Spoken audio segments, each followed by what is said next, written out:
নমস্কার বন্ধুরা, আজকে সজনে ফুলের একটি রেসিপি হবে। গাছের সজনে ফুল। তো ফুলগুলো আমি সুন্দর করে বেছে নিচ্ছি, বেছে নিয়ে আমি সুন্দর করে ধুয়ে নেব। তো কিভাবে করব একটু দেখে নেবেন। এই সজনে ফুলের রেসিপিটা হবেই তা। বন্ধুরা, আপনারা তো জানেন সজনে ফুল শিম আলু বেগুন দিয়ে করতে হয়। তো আমার অলরেডি শিম আলু বেগুন বিনস আলু দিয়ে সমস্ত কিছু একটা সবজি করা আছে, কালকে করেছিলাম, সেটা রেখে দিয়েছিলাম।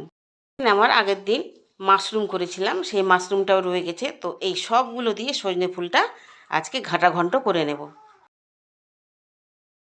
সজনে ফুলটা করব। আর আজকে সব তরকারি পাতিগুলো হলো মাশরুমের তরকারি, আলু শিম বেগুন দিয়ে একটা তরকারি, এগুলো সব ছিল।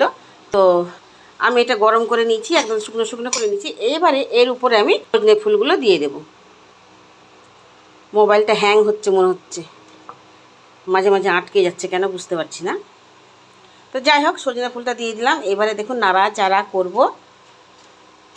এই সজনে ফুলটা অন্যরকম করেও আবার করা যায়, কিন্তু আমার যেহেতু তরকারি পাতিগুলো তৈরি করা ছিল, তো সেই জন্য কিন্তু আমি এর মধ্যেই দিয়ে দিলাম। তারপরে সুন্দর করে মিশিয়ে নিয়েছি।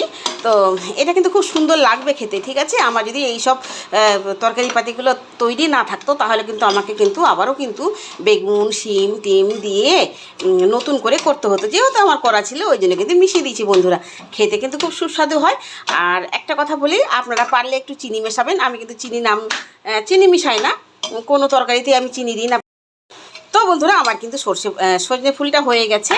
তো আপনারা কারা কারা পছন্দ করেন এইভাবে সজনে ফুল ভাজা খেতে বা তরকারি খেতে, অবশ্যই বলবেন। কাদের কাদের প্রিয় অবশ্যই বলবেন। আর আমার এই রেসিপিটি কেমন লাগলো সেটাও বলবেন।